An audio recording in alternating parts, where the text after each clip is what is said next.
Olá a todos, sejam bem-vindos ao primeiro episódio de Calúnias Mentirosas, um podcast onde às vezes falaremos de política, às vezes falaremos de futebol, às vezes falaremos da sociedade e muitas vezes, ou sempre, falaremos das coisas em geral. Eu sou Daniel Ferreira, jovem da grelha no Twitter, provavelmente muitos de vós já conhecem, e aqui tenho um senhor que não utiliza as redes sociais, mas é Pedro Fortuna. Pá, apresenta-te às pessoas, só faz favor. Eu adoro como a minha descrição. A única coisa que tens a dizer sobre mim é que eu não utilizo redes sociais. Não, que é porque o pessoal está com as redes abertas para ir seguir e agora pronto, já Exatamente, e agora esclareci. não sabe. Não, quer dizer, nós conhecemos há 15 anos e a única coisa. Não, pá, tenho muitas coisas, só que, quer dizer, hoje é dia Não, vinte não, e cinco de não. Abril e nós temos mais que falar do que falar sobre 15 anos de amizade com Pedro Fortuna, que estava com uns 3 episódios, no É mínimo. verdade. E acho que as pessoas não têm muito interesse.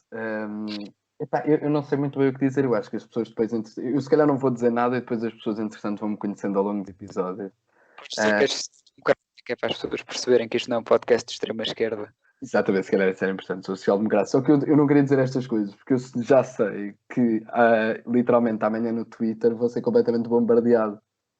É que vai ser só, pois, isto é coisa de social-democrata, isto é coisa de não sei quê, é coisa de boomer, é coisa. Pronto, eu já sei.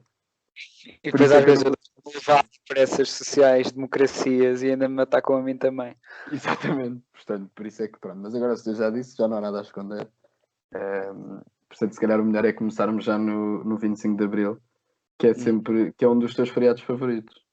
É um dos meus feriados favoritos. Também gosto do Natal, até porque vem acompanhado de férias, e da Páscoa pelo mesmo motivo. Ah, e porque tem comida. Também gosto da Páscoa, porque o dia 1 é aquele dia da ressaca, então convém ser feriado, que é para um gajo não Por ficar assim. acaso é verdade, por acaso é verdade. Achas Foste que ao foi por desfile? causa disso que se tornou feriado? Epá, não sei. Eu prefiro pensar que foi por causa da Revolução Cubana. Ah, Claramente. mas tu vieste o desfile agora, como é que estava aquilo? Fui, pá, eu tenho assim uma pequena reportagem a fazer, no fundo. Ah, Uhum. eu devo admitir que cheguei ligeiramente atrasado, porque aquilo supostamente começou às 13 e eu só apareci às 4 e um quarto, pá, aí. Ahm, e a verdade é que, o que é que eu tenho a dizer? Pouca gente, normal, não é? Estamos em Covid. Ahm, pareceu-me que eu não quero dizer nada de errado, mas parece-me que o PS não estava lá. Eu Hum. não tenho certeza se eles decidiram não comparecer. JS, pelo menos o JS acho que estava. A Que eu vi JTS estava coisas. lá. Eu não reparei. Vi o Bloco, vi o PCP, CGTP, até o MAS estava lá também. Uhum. Estava lá toda a gente. Depois também estava lá o Volt, que eram os últimos. Uhum. E curiosamente a Iniciativa Liberal fez assim um desfile à parte, não é verdade? Fez Uh, cheiro. Foi interessante, até porque estava muita gente da Iniciativa Liberal lá. Foi curioso. Obviamente não mais do que dos outros, mas era de longe o maior grupo de pessoas. Das várias, não é, secções, das várias partes do desfile. Não sei qual é a denominação correta para estas coisas. Que eu nunca organizei uma manifestação, portanto não sei. Concordo Um, com o facto de eles serem muitos ou discordas? nem concordo nem discordo. A única coisa que eu tenho a dizer é que percebe-se que as pessoas que lá estavam nunca foram a uma manifestação na vida. Um, Porque havia muito. Eu não tenho nada contra isso, até tenho amigos que também nunca foram a uma manifestação na vida. E eu normalmente também sou. Eu, quando vou a manifestações, normalmente sou aquele quase jornalista undercover, porque eu estou dos lados, de um lado para o outro, a assistir só. Também Uhum. nunca estou ali verdadeiramente a contestar nada, estou só a ver as vistas. Sim, sim, sim, sim, sim. Mas é estranho porque são pessoas que estão ali a gritar. Pá, não há aqueles cânticos míticos, não é? Uhum. Que os partidos mais rodados nestas andanças das manifestações têm. Sim, Uh, Sinto que falta um bocadinho. Eu não quero mais uma vez, quer dizer, ir, mas não havia assim aquele 25 de Abril, sempre fascismo, nunca mais. Acho que faltou. uhum. É E acho porque que é vai ser sempre, péssimo. eu acho que é sempre importante, não é? Mas Um, ninguém cantou isso. não, a Iniciativa Liberal não cantou isso. Ah, Cantou. pá, que coincidência. Não é verdade. Os outros cantaram, obviamente, quer dizer, bom, que seria. O 25 de Abril, literalmente 3 coisas. É pessoas a gritar 25 de Abril sempre, fascismo nunca mais, Grândola Vila Morena e o hino português. É literalmente isto. Em momentos de contestação ao governo, também tens a cena do governo ir, está na hora do governo ir embora. Pronto, também tens sempre esse mítico canto. Sim. Não, mas Só que achei que, por um lado, a Iniciativa Liberal estava muito organizada e era claramente o maior grupo de pessoas, mas de longe. Por outro lado, senti que se calhar precisam um bocadinho mais de experiência nesta coisa de se manifestarem. Porque, sei lá, pá, aí 20 pessoas da JCP, pá, faziam mais barulho que as 200 da Iniciativa Liberal. Pá, isso é pena. Portanto, tirando o facto de aquilo estar recheado de tios de Cascais, mais uma vez que eu não tenho nada contra, até tenho amigos. também tens a discussão. Um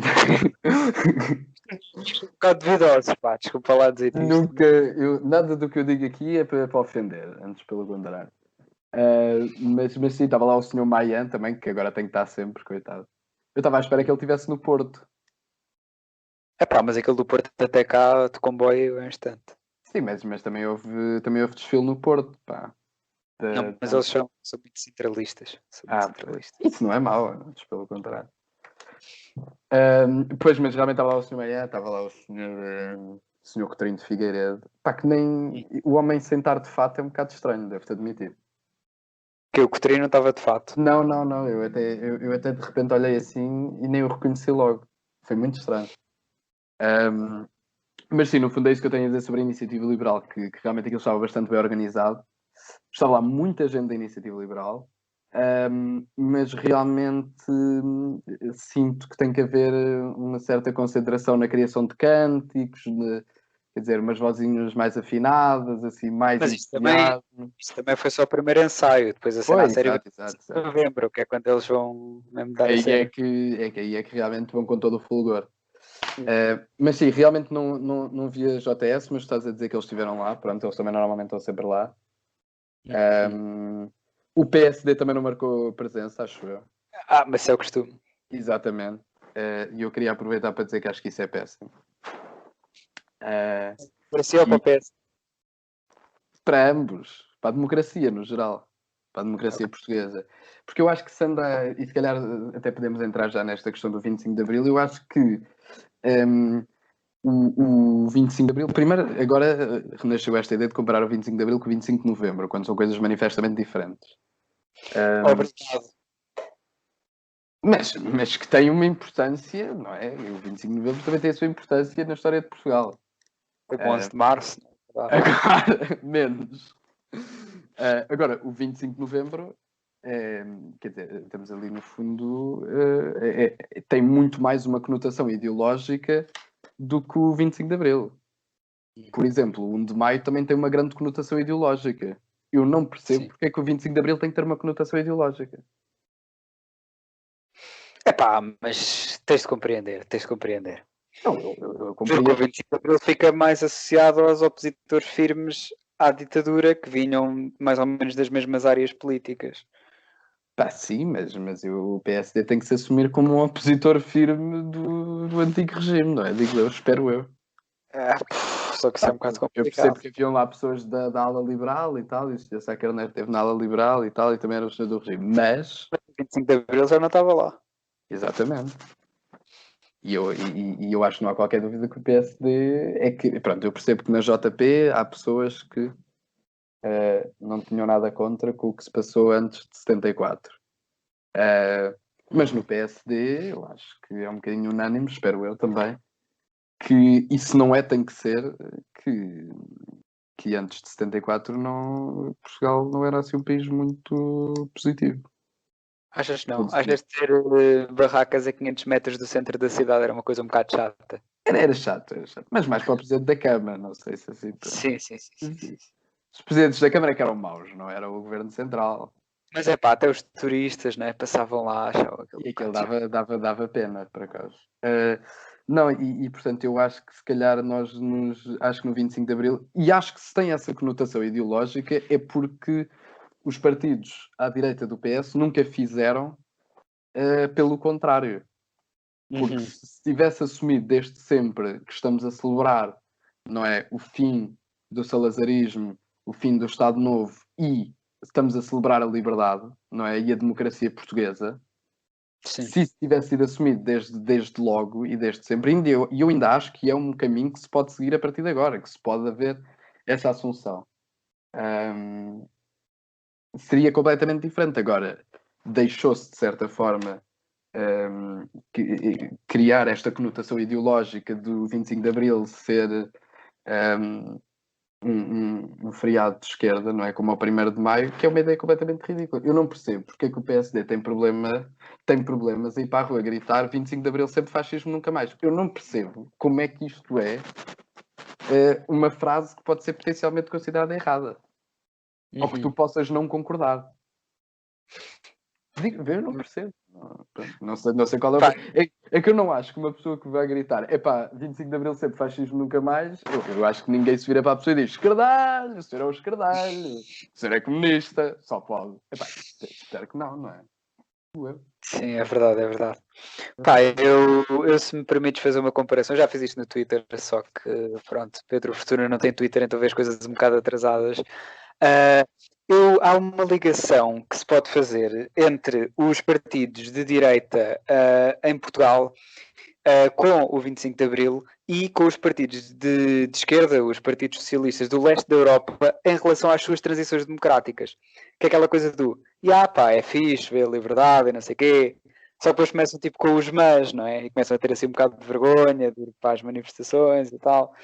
Pá, é uma coisa um bocado parecida, só que depois, claro, há aquela coisa, nós temos o PSD que era dos reformistas e o CDS que, pronto, também dizem que não gostavam da ditadura, mas se nós formos ver a lista dos primeiros militantes do CDS, podemos perfeitamente ver em que partido é que eles estavam e não era claramente no MDP-CDE. Enquanto no leste só tem PSDs lá deles, não é? Sim, No caso de... Pá, isso é uma comparação muito interessante de se fazer, tal como, por exemplo, aqui e no resto da Europa do Sul, os comunistas, não só os partidos comunistas, mas também as pessoas comunistas, devido ao nosso contexto histórico, estão sempre associadas à ideia de liberdade, enquanto alguém que seja mais conservador, mesmo que não seja muito de direita, aparece sempre um bocado conotada, mesmo que a gente não se dê por isso, ou antigamente. E isso é uma coisa interessante porque lá está, do outro lado da Europa acontece ao contrário e tu podes ser um social-democrata que as pessoas pensam, espera aí, o homem é social-democrata, ele deve ter estado nos partidos do governo e tal. Uhum. Sim, também faz sentido, não é? Pela história dos países, não é? Portanto, explica-se facilmente pelos regimes que tiveram antes não é, das revoluções que os acabaram. Mas, pá, é um bocado dessa coisa. Mas, pronto, era basicamente isto. Se eu tinha qualquer coisa para dizer também sobre o 25 de Abril. Já não te lembras? Calma, não, pá, eu tenho muitas estas falhas de memória. Estes lapsos de memória. Já sei, por falar em 25 já que nós temos o nosso 25 de Abril, também podemos falar da data que se comemorava antes do 25 de Abril, que era o 28 de Maio, e eu queria te perguntar se achas que o dia em que foi criada a Superliga foi o 28 de Maio do futebol europeu ou se foi só Jajão e afinal está tudo tranquilo. Portanto, estamos aqui no fundo a comemorar Estamos aqui a fazer já a transição para a Superliga. Mas, portanto, a tua questão é se é possível a comparação entre o 28 de Maio e a Superliga? É, porque repara, o Estado Novo oficialmente começa 7 anos depois do 28 de Maio, portanto. Exatamente. Esta data do início da Superliga podia ser, mas não sei, estou-te a perguntar a ti. Portanto, o início da ditadura do futebol. Da ditadura no futebol, não do futebol. Nós já estamos na ditadura do futebol. Exatamente. De meia dúzia de sim. eram latifundiários, hoje em dia são donos de clubes, que vão começar a clube, não é? E depois o resto vai estar tudo de caixa. Quer dizer, ser dono de um clube dá bastante mais dinheiro do que ser latifundiário, pelo que se compreende. É verdade. Pelo que se compreende é isso. Sim, mas no fundo o 28 de Maio correu bem, não é? E à partida quer dizer, não correu bem, o resultado não foi bom. Fortuna, 28 de Maio correu bem. Vês, são estes out of context, depois as pessoas no Twitter vão tirar só estes 2 segundos e pronto. E vão-te cancelar. Completamente. Nas redes sociais, vais ser cancelado. É o que eu já estou a ver. Não, no fundo, mas pronto, teve sucesso no fundo. Pronto, não foi um golpe falhado, não é? Como tantos outros. E a Superliga Europeia, de certa forma, foi um golpe falhado, não é? Pelo menos até ver. Sim. Mas eu não me lembro exatamente em que dia é que foi agora. Isto foi. A Superliga Europeia foi quê? Dia 19? Não faço ideia.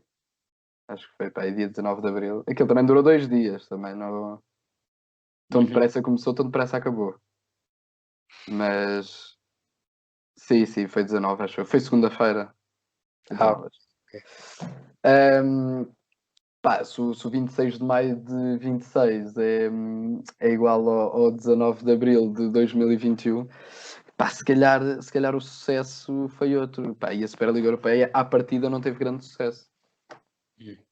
Não é? Agora, se teria, no fundo, o mesmo efeito, não é? De criar, no fundo, uma sociedade dos poucos para os poucos, não é? Da elite para a elite, sim. Percebo a comparação, de certa forma, acho que talvez não seja incorreta, no fundo. Eu agora até estava a pensar, e há um paralelo melhor para fazer, que é o do 23F em Espanha, que, no fundo, algo que não tinha qualquer tipo de possibilidade de sucesso, foi tanto, não é, pela tropa que entrou por ali dentro com armas a disparar para o ar, a dizer que isto agora é tudo nosso, e depois na madrugada seguinte já estava tudo bem. Neste caso o Florentino Pérez é o senhor Ferrer, não sei o quê, que foi o gajo que... Mas o Florentino Pérez é quem? É o senhor que entrou no Parlamento ou é... É o gajo lento, deixa-me ver como é que ele se chamava. Eu sei que os clubes ingleses são o general que ficou de convencer o rei, mas depois é que fosse, no fundo. Exato. Ok, também acho que é uma boa... Será que era tipo o Bayern, o PSG? Pois... também não havia de ser bem a UEFA e a FIFA, não é? Porque acho que eles também nunca tiveram propriamente grandes intenções de convencer a UEFA e a FIFA. António Terrero, é isso, António Terrero. Mas essa história eu aconselho a quem não conhece a ir ver, porque é incrível. É uma história absolutamente hilariante. Tal como tu disseste, uma coisa que à partida não tinha qualquer tipo de possibilidade de sucesso. Foi um golpe falhado à partida. Aquilo foi o quê? Foi basicamente tipo os salazaristas em 86 entrarem no Parlamento e dizerem: não, pai, agora atenção, isto agora é tudo nosso. Mas a melhor parte da 23 foi a loucura do senhor. Porque o tempo que ele demorou a perceber que aquilo não ia acontecer, é hilariante. As horas que ele lá esteve até perceber que realmente aquilo não tinha qualquer tipo de hipótese de sucesso, acho que é mágico.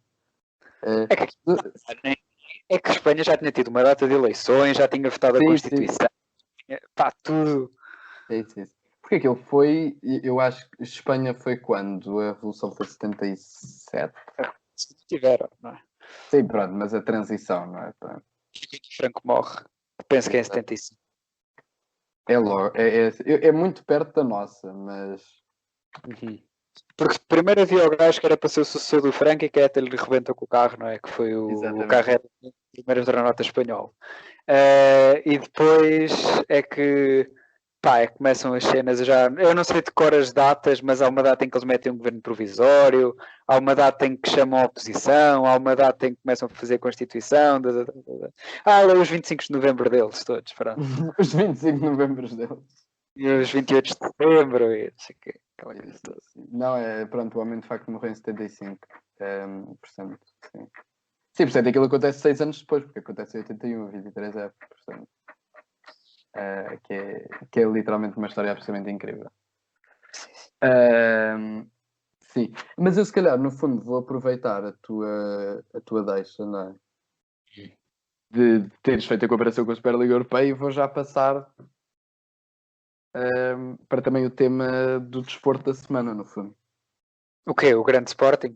Não, a Superliga Europeia. O grande Sporting foi triste. Sim. O grande Sporting já lá vamos no final. A Superliga Europeia, porque há muita coisa para dizer sobre a Superliga Europeia.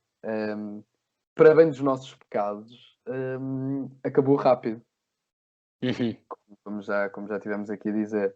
Mas também, como tu disseste bem, era mesmo uma ideia que à partida era má. Uhum. E, e à partida, eu acho completamente inacreditável como é que eles acharam que os fãs de futebol iam achar, tipo, não, realmente isto é uma ideia brilhante. Uhum. Tipo, as pessoas iam genuinamente todas dizer, pá, realmente, como é que em 70 anos ainda ninguém se lembrou disto? Sim, sim, sim, sim, Como é, sim.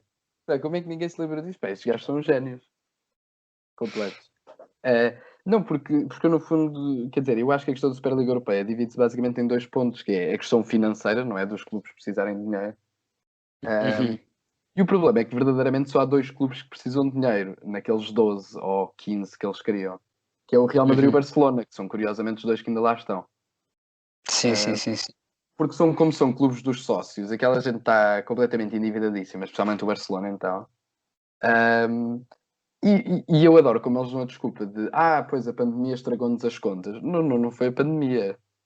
Vocês é que andam a gerir aquilo como, pronto, não é? Claro. Como se gera sítios em que precisas ganhar eleições, como se gera instituições que precisas ganhar eleições, gastas, gastas, gastas e depois logo se vê. Até porque, especialmente aqueles clubes com mais 2 ou 3 que não entraram, são os grandes responsáveis por o futebol ter os valores que tem e serem obrigados Exatamente. a pagar tanto aos jogadores e a terem tantas receitas, não é? E pá, é um bocado isso. Por exemplo, se eles tivessem sido, digamos, mais populistas e começassem a fazer uma cena mais tipo Champions, só que mais refinada, mais reservada à elite, Uhum. fazer ali umas reformas, pá, se calhar até tinham alguns adeptos do lado deles. Porque, e ainda por cima a culparem a FIFA e a UEFA, mais adeptos iam ter. Só que em vez disso, os gajos disseram: olá, inventámos um jogo novo em que agora nós, os 12, temos vidas infinitas e os outros comem amendoins que a gente atira pela janela. Bem-vindo ao Super Antonieta. Pronto, foi isto. Pá, Que a gente atira pela janela. pá, esta Superliga Maria Antonieta, obviamente que não ia ter qualquer tipo de sucesso. Epá, Logo, isto, logo à partida deles, nem Superliga Maria Antonieta vai ficar. pá, Mas mas é é. verdade. E acabaste de tocar no ponto que eu também ia tocar na questão financeira, que é, eu adoro como também foi feito o argumento de a Superliga Europeia é necessária para salvar o futebol. Portanto, o futebol são estas 12 equipas, não é? Não Uhum. há tipo centenas ou milhares de clubes de futebol na Europa, há 12. E E depois depois o é resto, o Florentino Pérez totalmente deslocado da realidade. O que é que o gajo estava para ali a dizer? É que eu exato. não. Parecia às vezes nos programas da CMTV, sabes, tu estás a ver o Sporting, se pensarem, epá, eu não, pá, não, não, não, é Epá, injusto, é injusto. eu acho que o homem, pá, não sei, eu estou preocupado com a sanidade mental dele. Eu acho que o homem está a ficar um bocado demente. Uhum. Ahm, mas é interessante, porque primeiro era mesmo isso, quer dizer, porque quer dizer, não só a Superliga Europeia ajuda ao futebol europeu, por isso simplesmente ajuda 12 a 15 clubes, como é literalmente aquilo que tu explicaste pela tua incrível metáfora, ahm, que no fundo tu estás a privilegiar estas 12 a 15 equipas e estás a criar uma desigualdade brutal, sendo completamente impossível os outros clubes competirem, não só internamente, não é? Porque internamente a competição tornar-se completamente impossível, Uhum. uh, porque tu terias clubes a terem mais de 300 ou 400 milhões de euros todos os anos. Sim, exato, exato. Portanto, os orçamentos seriam, se já em todas as ligas tu tens clubes que têm orçamentos Não maiores é? e menores, Claro. então com a Superliga Europeia, quer dizer, a desigualdade era mesmo completamente brutal. Uhum. Um, e depois, no fundo, é isto: acaba por beneficiar aqueles 12 clubes, mas que no fundo, os clubes ingleses também saem todos porque honestamente não precisavam do dinheiro. A Uhum. Premier League já dá dinheiro suficiente, e todos os 6 clubes têm dono. Portanto, Sim, sim, sim. qualquer coisa eles metem lá o dinheiro. O PSG também não entrou porque o dono do PSG tem um acordo de direitos televisivos com a Champions e não lhe interessava. De qualquer forma, se o PSG precisar de dinheiro, once again, ele mete lá os trocos. Uhum. Uh, o Bayern e o Dortmund não entraram porque a Bundesliga não deixa e porque aquilo é dos sócios. Uhum. Portanto, eles também já sabiam que não ia acontecer. Um, e depois, o Atlético também sai logo, once again, tem um dono. Sim, sim, sim. E o Inter e o Milan pela mesma razão, apesar das Juventus também ter, mas acho que, pronto, não sei porque é que o senhor Agnelli continua lá, mas pronto, ele vai ter as suas razões. No fundo, acabam por ficar o demente do senhor Agnelli e o Florentino Pérez e o senhor do Barcelona, que agora é novo porque saiu o outro. Sim, sim, sim. O que é que se conclui? São literalmente os dois clubes que estão completamente falidos, só que ainda ninguém lhes disse. Especialmente o Barcelona. Epá, é que esta coisa dos clubes espanhóis que estão sempre a pensar em Superligas e em coisas assim, pá, eu percebo que seja um bocado frustrante os gajos terem uma liga onde se gasta rios de dinheiro para depois ter o nível de qualidade basicamente do campeonato sem ser aqueles. Só que nós não temos culpa, ok? Nós, os adeptos de futebol, não temos culpa que eles façam isso. Epá, sim, sim, sim. É um bocado essa coisa, pá. É um bocado a vida, é um bocado o que é. E depois, no fundo, aquilo que mais enerva, no fundo, na Superliga Europeia, enquanto fã de futebol, nem é a questão financeira, porque isso tu compreendes, não é? O adepto E do Sporting. o adepto do Sporting enerva-me porque não fomos convidados. Pá, isso é uma chatice. O senhor Varandas aceitava logo. Exato, fazemos. Esse aceitava logo. Mas por falar em clubes, o senhor Pinto da Costa disse logo que não, e supostamente foi convidado, portanto, props para o Pinto da Costa. Mas o senhor Vieira anda há 2 ou 3 anos a tentar fazer parte. Pois é, pois é, pois é, pois é. Portanto, também que não se esqueça que o senhor Luís Filipe Vieira também, se lhes tivessem pedido, que ele ia. O Portanto, senhor Filipe Vieira, que recorde-se, o clube dele está a 10 pontos do Sporting do Varandas. acho que está tudo dito. Acho que está tudo dito. Uma base para analisar as coisas. Eu agora ia outra coisa. Diz. Não, eu agora ia passar para a questão da Superliga, mas do ponto de vista desportivo, que é um pequeno rant sobre como estas 12 equipas não são nem atualmente as 15 melhores equipas portuguesas, 15 melhores equipas europeias, nem historicamente são as 15, nem historicamente são os 15 maiores clubes da Europa. Aliás, deixa-me só abrir um parênteses. O Milan, nas últimas 7 temporadas, teve tantas camisolas com o símbolo da Champions como o Passos de Ferreira. Foi uma. Portanto, pronto, é só para termos assim um bocado o enquadramento. Só para termos estes factos interessantes. Pá, e depois, isto até foi um pai que me disse, que é aquela coisa, estava tão mal organizada, que dá a sensação que eles fizeram isto para fazer assim um bocado de chantagem à FIFA e à UEFA a ver se favoreciam aqueles clubes. Estás a ver? Para dizer, olha, nós estamos aqui, temos uma coisa, não sei o quê. Pá, isso pode ter um fundo Pode de ter um verdade. fundo de verdade, pode ter um fundo de verdade. E depois, diretamente relacionado a isto, há a cena de quem, para a minha infelicidade, acabou por ganhar com isto tudo foi a FIFA e a UEFA, que ficam vistas pelos adeptos como instituições super credíveis e que adoram os clubes pequeninos. Exato. Pronto, isso é um bocado triste, mas sim, diz lá o que é que Não, queres e dizer. depois já lá vamos também por causa de que eu depois também queria passar para a nova Liga dos Campeões, porque isto agora andamos, pronto, não é? Que também saiu para o triânio 24-27, que também, pronto, também já lá vamos. Mas sim, do ponto desportivo, o meu único rant é literalmente isso, é um bocado continuar essa ideia do Milan e do Passos de Ferreira. Mas primeiro, desportivamente, e há imensos exemplos disto, esta coisa de seres um histórico europeu, há clubes históricos europeus que neste momento não valem rigorosamente nada, que são clubes completamente banais. Por exemplo, o Nottingham Forest, que tem 2 Ligas dos Campeões, neste momento está no Championship, na segunda liga inglesa. Portanto, isto é uma coisa perfeitamente normal no desporto, não só no futebol, mas no desporto. As equipas sobem e descem, têm momentos maus, têm momentos bons. Portanto, isto é uma coisa completamente normal. Agora, há aqui clubes que nem nunca foram bons, que nem nunca foram grandes europeus. Nem é uma coisa, porque, por exemplo, quando se fala do Inter ou do Milan, especialmente do Milan, a pessoa pode dizer, pá, pois realmente o Milan nestes últimos 10 anos, pá, coitadinhos. Mas o Milan é o segundo clube com mais Ligas dos Campeões. Portanto, quer dizer, é obviamente um histórico europeu.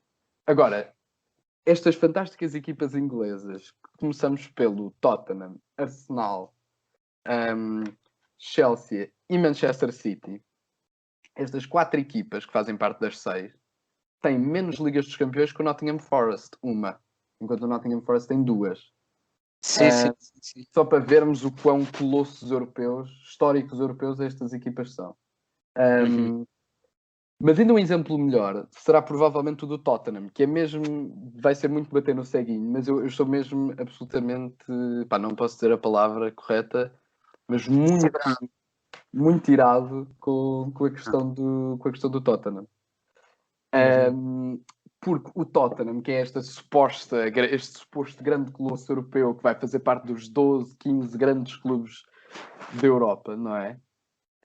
Para além de nunca ter ganho uma Liga dos Campeões, ganhou o seu último título, não é? O seu último campeonato inglês em 61. Sim. Se eu começar a enumerar as equipas que ganharam uma Liga dos Campeões desde 61, vamos aqui descobrir pequenas pérolas. Estrela Vermelha de Belgrado ganhou em 91, 30 anos depois. O que é o Estrela Vermelha de Belgrado? PSD Eindhoven, Aston Villa, Feyenoord, da Holanda, Marselha, Steaua de Bucareste, CSKA de Moscovo, contra quem? Não me lembro. Hamburgo. Mas isso foi a Taça UEFA na altura. Pois foi. E o Celtic. E pronto, depois agora clubes, pronto, o Porto, O Bucareste do tempo do Ceausescu era uma grande potência desportiva. É verdade. Pronto. Agora, pronto. E portanto, todas estas equipas ganharam Ligas dos Campeões depois do Tottenham ter sido campeão inglês pela última vez. Não, calma, se eu não me engano, o Tottenham não ganha um troféu há pai 13 anos, coisa assim, de género. Não sei se já acabou o jogo deles agora com o City, se ganharam ou não, portanto posso estar errado. Eu acho que sim, e acho que o Tottenham perdeu. Pronto, ótimo. Ok, ótimo, excelente. Ou seja, nos últimos 13 anos, em Inglaterra ganharam troféus o Swansea, o Birmingham e o Wigan, tal como o Leicester, ganham um campeonato. Verdade. Portanto, nós estamos na presença de uma equipa que nem historicamente, nem atualmente é uma grande potência. Não, é literalmente, e se não é do ponto de vista europeu, também não o é internamente. É que isto é uma equipa que nunca ganhou nada mesmo. Quer dizer, nós se formos ver o palmarés desta equipa, ganharam a sua última Taça da Liga em 27-28. E antes disso tu tens que recuar a 90-91 para a Taça da Inglaterra. Portanto, estas pessoas nos últimos 30 anos ganharam 2 títulos. Parece um Vitória de Setúbal, deve ter mais ou menos. É literalmente isso. Por outro lado, tem nos últimos 10 anos, tem o troféu Premier League Ásia. Portanto, que é uma competição... É o troféu Guadiana, pronto. Okay. Exatamente. E o International Champions Cup em 2018. Que é aquela coisa cá no FIFA, não é? Exatamente. Que são troféus, como toda a gente sabe, de enormíssimo valor. E portanto, acho que a partir daqui acho que já não há muito mais a dizer sobre o Tottenham e sobre o seu lugar na Europa, não é? Digo eu. Sim, é verdade. Tem muito dinheiro, eu percebo, mas o dinheiro não é tudo. Tem muito dinheiro, tem um estádio bonito, tem um bom agora tem um estádio bonito. adeptos, não é? Até estão ali num sítio com muita gente, só que não dá para... Só que não ganham nada. Nunca vão chegar sequer a ser o Braga, que pronto, é o Arsenal de Inglaterra. Mas o Arsenal também é outro exemplo perfeito de um clube inglês que, honestamente, tirando as suas tacinhas ocasionais com o Wenger, ainda foram algumas, diga-se de passagem, e a sua época brilhante de 2004, não é? Também temos que recuar muitos anos até quando é que o Arsenal era uma equipa... Mas quer dizer, não é o Tottenham. Não é de todo o Tottenham mesmo. Também o Tottenham ninguém é, não é? Sim. O Tottenham também é um bocadinho a tristeza da tristeza. Mas é verdade. E até me lembro de um humorista inglês estar a falar, por exemplo, de mesmo o Liverpool tem tantas Premier Leagues, que pronto, a Premier League só nasceu em 92, antes tinha outro nome qualquer. Acho que era o Division 1 ou uma coisa assim, não é? Tem tantas Premier League como o Leicester. Não era Premiership, uma coisa assim. Não sei, eu acho que isso é o dos escoceses. Ok, ok. Eu Então acho sei que o os que estou. escoceses é que já está a confundir os países. Talvez eu arranjo aqui para não sei. Isto também não tem muito interesse, que os nossos ouvintes também não estão aqui para nos ouvir falar sobre. Não é ouvir-nos a falar, é nós a malhar em clubes Na ingleses. Superliga. Na Superliga nos clubes Sim, ingleses. nos clubes ingleses também. Só para eu não falar também ainda do Sporting de Espanha, não é? Uhum. Também é outro. Mais esses Já senhores. foram 3 vezes à final da Liga dos Campeões e perderam as 3. É que nós, na por cima, estamos à vontade de falar com sobre clubes ingleses, porque os clubes portugueses e a seleção normalmente estão-se muito bem com clubes ingleses, até. Sim, Não é? sim, sim. Até o Benfica este ano, que está como está, e eliminando o grande. Arsenal. Yeah. Pá, não, pronto. O que é que se pode fazer? Não se compreende. E portanto, eu Tottenham do Cortes Cleans.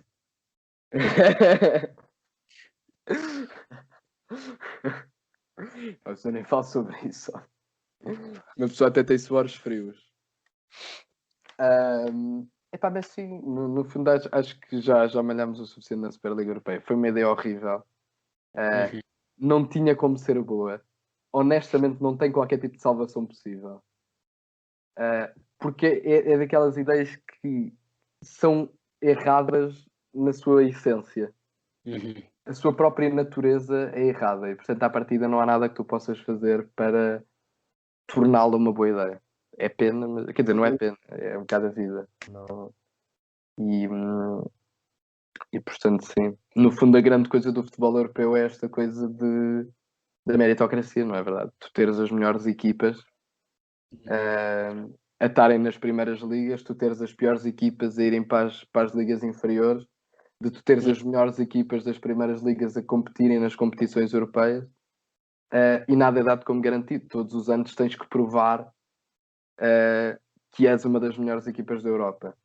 Claro. E nós nem fomos por aí, mas se nós formos ver os oitavos de final da Liga dos Campeões este ano, onde estão supostamente e à partida as 16 melhores equipas da Europa, só metade dos clubes da Superliga é que lá estavam. Portanto. Temos o Grande Porto, não é? Exatamente. E o Grande Porto eliminou uma delas. Pois é. Porque a Juventus nos últimos anos tem sido eliminado por grandes potências, não é? Como o Lyon, como o Porto, e já não sei quem é que foi outra equipa, mas também foi uma assim que não estava na Superliga. Mas ainda a ver com o Grande Porto, pá, eu acho engraçadíssimo como a UEFA, que se o Porto gastar mais 2 milhões de euros do que tem, que os senhores não vão poder entrar nas competições europeias e tal, não sei o quê. Agora, se o Porto, em vez de ter esses tais 5 milhões ou caraças que devia a mais, se o Porto dissesse, não, isto agora vamos criar uma liga nossa e a UEFA que se foda. Não, nesse caso o Porto está tudo bem para o ano pode vir na mesma. Grande Porto, pá. Grande Porto. Grande Porto. Mas é verdade. Eu não sei, pronto, bem, eu também não quero andar aqui a amassar muito sobre a Superliga Europeia, portanto, se calhar passamos para outro tema que eu não sei se o senhor tem ou não. É melhor. Não. Mas Epá, eu na verdade agora vou ter um momento por honestidade com os nossos queridos ouvintes. A verdade é que. Primeiro eu ia-me esquecendo disto e queria ter dito logo no início, mas como foste tu que apresentaste, eu até me esqueci. Queria agradecer à pessoa que nos fez o logotipo. Pois é. Que eu não conheço. Posso dizer eu quem por favor? Por favor. Bem, quem fez o logo foi o meu grande amigo Alexandre Campelo, outro social-democrata. Eu estou rodeado dessa gente. Alexandre. Exatamente. Ele estuda estas coisas, portanto é uma pessoa que sabe, não é? Pronto, exato. Não é nenhum leigo, como podem perceber pela qualidade dos nossos logotipos. Sigam-lhe, ele tem uma página no Instagram que é só com os trabalhos dele de design e nós se calhar depois vamos meter na descrição do episódio para vocês irem lá visitar e seguir, fazer um bocado de publicidade, porque pronto, estamos muito agradecidos. Porque nós estamos muito agradecidos. A verdade é que isto foi uma ideia que nós tivemos, quer dizer, na verdade foi o Dani que teve a ideia do logo. E nós ainda andámos um bom tempo a trabalhar no logotipo, na ideia, não sei o quê. E eu queria deixar o pormenor que o logotipo está muito bem feito e está muito pormenorizado. Eu não sei se as pessoas, pronto, se aperceberam. quer dizer, muitos de vocês eu não sei, quer dizer, especialmente as pessoas do Twitter, eu não sei se as pessoas te conhecem pessoalmente, não é? Sabem como é que tu és. Não é? Algumas, 2 ou 3. Pronto. Portanto, as outras 3.000 pessoas não sabem. Não, estou a Ah, brincar. Pois há aquelas que já me conheciam antes do Twitter, aquela coisa. sim. Não, mas a verdade é que as silhuetas que aparecem somos de facto nós. E para quem nos conhece pessoalmente, é muito fácil a percebermos que aquilo são de facto as nossas caras. Pedro Fortuna é a pessoa que está sentada e eu sou a pessoa que está ali encostada Sim, ao... obviamente. Também quem conhece a Daniel Ferreira sabe que é a sua pose natural. É verdade, é Estar com o verdade. pezinho. Daniel Ferreira é um bocado como aqueles. Epá, eu agora vou humilhá-lo um bocado, peço desculpa. Mas é como aqueles. Episódio, oh minha nossa. Não, mas é como aquele. Eu ia dizer uma coisa, mas era muito grave, então vou dizer isto, mas de forma mais aceitável. É como aqueles gajos que estão tipo nas discotecas a beber a Imperial e a ver as outras pessoas a dançar. E se vocês repararem, as pessoas. Pronto, Já sei o que é que tu ias dizer. sim. Mas essas pessoas, no fundo, há sempre 2 ou 3 ou mais, não é? Que estão literalmente só encostadas à parede, com uma Imperial na mão, naquela pose. Ao É fim, verdade. para as pessoas acima de certa linha geográfica, tem que ser fino, porque senão podem não compreender. Ou podem bater-nos ou qualquer coisa. Exatamente, e também não se quer melindrar os ouvintes. Os ouvintes, temos todo o respeito. Outra coisa que eu também queria dizer, as pessoas que chegaram, no fundo, até aqui, que, portanto, têm já de si um enorme agradecimento da minha parte. Aquelas são pessoas. Exato, pá, sintam-se à vontade para mandar-nos temas, queiram que nós abordemos. E perguntas sobre nós ou sobre coisas. Exatamente. Sintam-se à vontade para mandar temas, para mandarem perguntas, porque, pá, para tornar a coisa mais interessante, até porque nós agora aproveitámos esta parte para fazer agradecimentos, mas podíamos estar a falar sobre um tema qualquer que não nos lembrávamos. E como não nos lembrava, como vocês podem ver, isto é de um pináculo do profissionalismo que não existe em mal lado nenhum. Nós agora vamos ter que fazer uma fantástica transição para a nossa última e única rubrica, que é sobre. E o nosso Sporting. Exatamente. Então diga lá, Daniel Ferreira. Então, o nosso Sporting vai começar daqui a 37 minutos e já verdade. saíram os 11 iniciais que eu já estive aqui a ver no telemóvel. Eu ainda não vi. Eu, sinceramente, eu já ando a dizer isto para aí desde meio do campeonato. Eu acredito, desde meio não, mas desde que nós começámos a ganhar aquele jogo 1-0 e empatar, não sei o quê, Sim. eu acredito mais em vitórias contra os Bragas e os Benficas do que em vitórias contra aquelas equipas mais pequenas, porque o Sporting é uma equipa de contra-ataque e se apanham equipas tipo do Petit que se fecham lá atrás, acabam por não conseguir marcar a não ser com o Coates a ponta de lança. Portanto, esperemos que corra bem e a ver se aguentamos os 4 pontos de avanço até ao Porto jogar com o Benfica, que pronto, vai ser em princípio a altura em que se começa a perceber se vamos ganhar ou não o campeonato. Verdade. Eu sou sempre muito cético, porque todos os sportinguistas, isto eu não sei se a ti também te aconteceu, mas eu acho que é das coisas mais enervantes de ser sportinguista, que foi mais ou menos. Agora as pessoas já se acalmaram um bocadinho. E porque o Sporting me deu razão. Que era mais ou menos assim, eu acho que foi especialmente quando o Sporting ganha ao Benfica, naquela estrelinha. E depois, especialmente, os jogos que seguiram também foram muito pautados por estrelinha de campeão. Especialmente aquele jogo com o Rio Ave. Foi nessa altura. Exato. E essa foi aquela altura em que as pessoas começaram a dizer: o Sporting em princípio vai ser campeão, mesmo o outro da televisão, como é que ele se chama? O Rui Pedro Brás, não é? O calhau abraço, sim. Exato. Que o Sporting ia ser campeão, que já ia à luz campeão e que ia bater o recorde de pontos. Está ganho. Está ganho. E a questão é que é tão não ser sportinguista dizeres pá, e a 10 jornadas do fim que o campeonato está ganho. É que nunca está. Eu só acredito que o Sporting vai ser campeão quando vir que de facto é matematicamente impossível outra equipa ao ser. Sim, é verdade. A capacidade que o Sporting tem de fazer acontecer Sporting, não é? Exato, no fundo resume-se a fazer acontecer o Sporting. Capacidade incrível que o Sporting tem de fazer os seus adeptos acreditar que uma coisa vai acontecer só para depois, no fundo, dás o repousado à criança, dás o chupa-chupa à criança, mas depois tiras. Mesmo quando a criança vai ver, mentiras. Isto é o Sporting. Portanto, eu só acredito, como dizem os ingleses, believe it when I see it.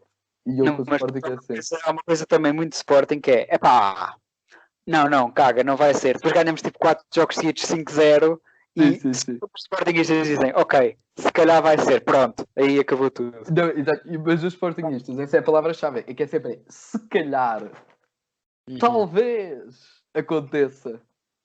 Mas tu nunca dizes que, pá, isto são favas contadas. E eu adoro agora a grande surpresa de o Sporting anda a perder pontos. Como se fosse uma coisa que nunca aconteceu ao Sporting. Como se o Sporting... Como se a história do Sporting fosse marcada por vitórias de campeonatos por 20 ou 30 pontos. Como se isto fosse uma coisa perfeitamente natural. O Sporting ganha o campeonato tipo com 4 jogos para acabar. Isto é como se acontecesse sempre assim. Isto é a coisa mais Sporting que sempre é isso. Portanto, pronto. Mas então qual é o teu prognóstico para o jogo do Braga? Quando isto sair, provavelmente vamos estar a meio, portanto. Vamos ter a começar a segunda parte. Exatamente. Eu diria... Vá. Como nós somos os dois Sportinguistas e no próximo episódio não vai haver gozo, independentemente do resultado, vou dizer que ganhamos 2-1, marcamos 1-0, fazemos um empate e depois marcamos o 2-1. Sim.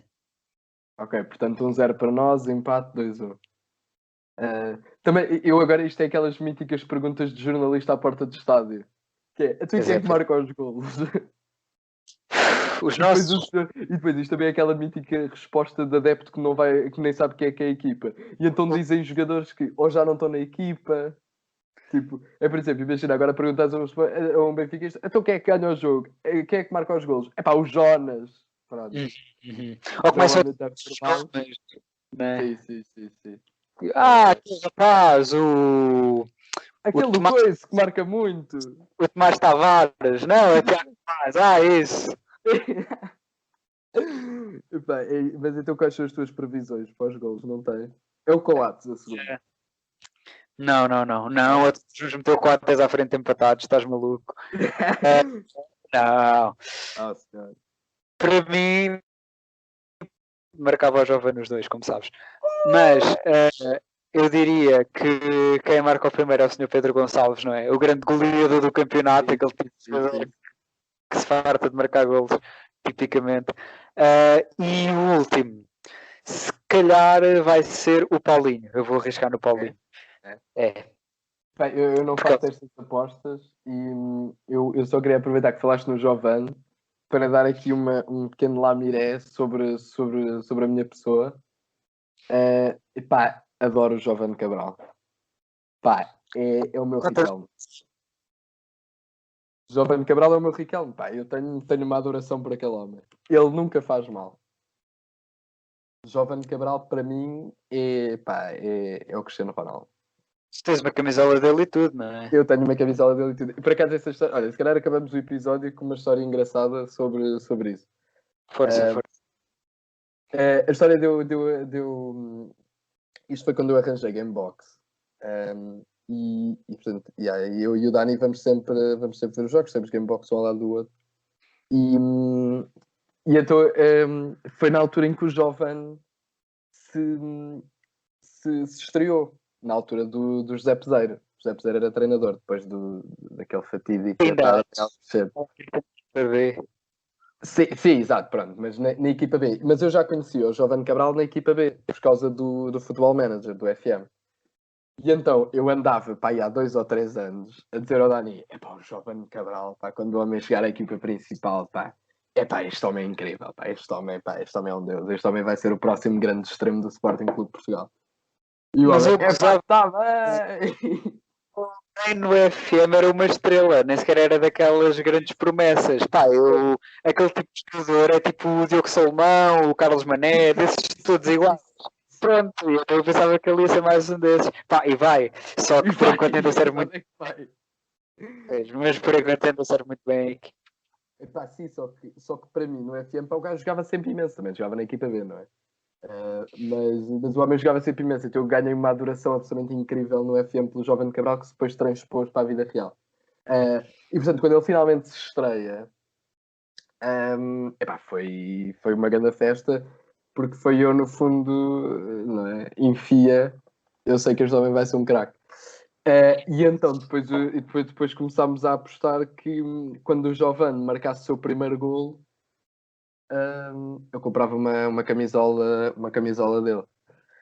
Pá, infelizmente, esse ranhoso marcou tipo aí 2 jogos a seguir. Eu estava à espera que ainda demorasse algum tempo, só que se bem se lembram os adeptos do Sporting que viram esse início da época de José Peseiro, Jovane Cabral deu umas quantas vitórias ao Sporting, especialmente a cavar penaltis. Aliás, foi uma estreia, não sei se ele já tinha jogado antes na equipa B ou assim, mas eu acho que estava no Algarve até, e o gajo ganha um penalti mesmo no fim, depois de entrar, sim. do Ele ganhou para aí 2 ou 3 penaltis e deram vitórias ao Sporting. E gol. Marítimo, não? Se calhar foi. Talvez, agora não sei não sei precisar qual era a equipa, mas é verdade que o Jovane Cabral e ainda esta quarta-feira, foi na quarta, não foi? Foi ele que marcou o penalti e deu a vitória. Só quem estava em minha casa sabe a festa que eu faço quando o Jovane Cabral marca um gol. Pá, é o meu Riquelme. Estás excelente a marcar penaltis, pá, não é costume dos extremos de formação do Sport. É verdade. Pá, e se calhar com isto nos despedimos, não é verdade? É verdade. Com esta pequena história sobre Jovane Cabral, damos por terminado o primeiro episódio. Para a semana vamos voltar, ok? Nós vamos fazer isto semanalmente. Pronto. E ainda não sabemos se as 9 horas é um bom horário, se calhar vamos por um bocado mais cedo, mas vai ser assim sempre por volta desta hora. Exatamente, domingo por volta desta hora. Epá, então Dani, já que tu começaste, acaba tu. Muito bem. E assim se passou mais um episódio que por acaso foi o primeiro de Calúnias Mentirosas. Obrigado a todos por assistirem e aproveitem o vosso 25 de Abril.